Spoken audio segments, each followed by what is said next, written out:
ತುಂಬ ಕಡಿಮೆ ಸಮಯದಲ್ಲಿ ಯಾವುದಾದ್ರೂ ಪಾಯಸ ಮಾಡಬೇಕು ಅಂತ ಹೇಳಿದ್ರೆ ಈ ರೀತಿ ಕ್ರೀಮಿಯಾಗಿರುವಂತಹ ಅವಲಕ್ಕಿ ಪಾಯಸನ ಮಾಡ್ಕೊಳ್ಳಿ. ತುಂಬಾ ಟೇಸ್ಟಿಯಾಗಿರುತ್ತೆ, ಹಾಗೆ ಪಟ್ ಅಂತ ಮಾಡ್ಬೋದು. ನಮಸ್ತೆ ಎಲ್ಲರಿಗೂ, welcome back to my channel. ಈ ಅವಲಕ್ಕಿ ಪಾಯಸ ಮಾಡೋದು ಹೇಗೆ ಅಂತ ನೋಡೋಣ. ಮೊದಲಿಗೆ ನಾನಿಲ್ಲಿ 1 ಕಪ್ ಆಗುವಷ್ಟು ಅವಲಕ್ಕಿ ತೊಗೊಂಡಿದ್ದೀನಿ. ಇದು ಗಟ್ಟಿ ಅವಲಕ್ಕಿ. ಇದಕ್ಕೆ ಸ್ವಲ್ಪ ನೀರು ಹಾಕಿಬಿಟ್ಟು ಒಂದ್ಸರಿ ಕ್ಲೀನಾಗಿ ವಾಶ್ ಮಾಡ್ಕೋಬೇಕು. ಇದರಲ್ಲಿರುವಂತಹ ನೀರನ್ನೆಲ್ಲ ಡ್ರೈ ಮಾಡ್ಕೊಂಡ್ರೆ ಸಾಕು. ಈ ಅವಲಕ್ಕಿನ ನೆನೆಸಬಾರ್ದು, ಜಸ್ಟ್ ಒಂದ್ಸಾರಿ ನೀರು ಹಾಕಿ ತೊಳ್ಕೊಂಡ್ರೆ ಸಾಕು. ನೋಡಿ, ಈ ಥರ ಉದುರಾಗಿರಬೇಕು. ಇವಾಗ ಇದನ್ನು ಸೈಡಲ್ಲಿ ಎತ್ತಿಟ್ಕೊಳ್ತಾ ಇದ್ದೀನಿ. ನೆಕ್ಸ್ಟ್ ಒಂದು ಕಡಾಯಿಗೆ 3/4 ಕಪ್ ಆಗುವಷ್ಟು ಸಕ್ಕರೆ ಹಾಕ್ಕೊಂಡಿದ್ದೀನಿ. ಇದಕ್ಕೆ ಸ್ವಲ್ಪ ನೀರು ಹಾಕ್ಕೊಳ್ತಾ ಇದ್ದೀನಿ.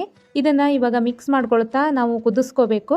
ನಾವು ಬೂರಾ ಶುಗರ್ ಯಾವ ರೀತಿ ರೆಡಿ ಮಾಡ್ಕೊಳ್ತೀವೋ ಅದೇ ಥರ ಇದನ್ನು ಮಾಡ್ಕೋಬೇಕು. ಆದರೆ ಶುಗರ್ ಪೌಡ್ರ್ ಆಗಬಾರ್ದು. ನೋಡಿ, ಈ ಥರ ತಿಕ್ಕಾಗಿ ಆಗಬೇಕು.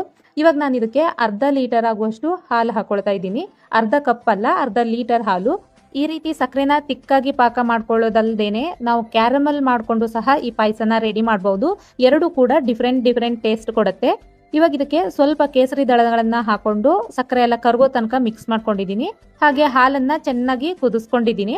1-2 ನಿಮಿಷ ಹಾಲನ್ನು ಕುದಿಸಿದ್ರೆ ಸಾಕು. ನಂತರ ಇದಕ್ಕೆ ನಾನು ತೊಳೆದಿಟ್ಟಿರುವಂತಹ ಅವಲಕ್ಕಿ ಹಾಕೊಳ್ತಾ ಇದ್ದೀನಿ. ಇವಾಗ ಸ್ವಲ್ಪ ಏಲಕ್ಕಿ ಪೌಡರ್ನ ಹಾಕೊಳ್ತಾ ಇದ್ದೀನಿ. ನಾನು 1-2 ಏಲಕ್ಕಿನ ಈ ರೀತಿ ಕುಟ್ಟಿ ಪುಡಿ ಮಾಡಿ ಹಾಕಿದ್ದೀನಿ. ಇದನ್ನು ಕ್ಲೀನಾಗಿ ಒಂದ್ಸಾರಿ ಮಿಕ್ಸ್ ಮಾಡಿಕೊಂಡು ಹೈ ಫ್ಲೇಮಲ್ಲೇ ಚೆನ್ನಾಗಿ ಕುದಿಸ್ಕೊಳ್ತಾ ಇದ್ದೀನಿ.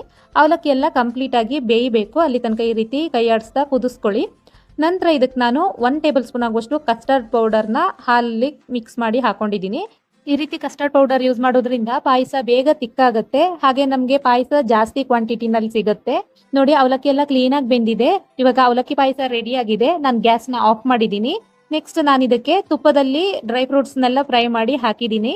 ಇದನ್ನ ಕ್ಲೀನಾಗಿ ಒಂದ್ಸಾರಿ ಮಿಕ್ಸ್ ಮಾಡ್ಕೊಂಡ್ರೆ ನಮಗೆ ಅವಲಕ್ಕಿ ಪಾಯಸ ರೆಡಿ ಆಗುತ್ತೆ. ತುಂಬಾನೇ ಕ್ರೀಮಿಯಾಗಿ ಟೇಸ್ಟಿಯಾಗಿ ಬರುತ್ತೆ. ಕಸ್ಟರ್ಡ್ ಪೌಡರ್ ಹಾಕಿದ್ರೆ ಇದರ ಟೇಸ್ಟೇ ಡಿಫರೆಂಟ್ ಆಗಿರುತ್ತೆ.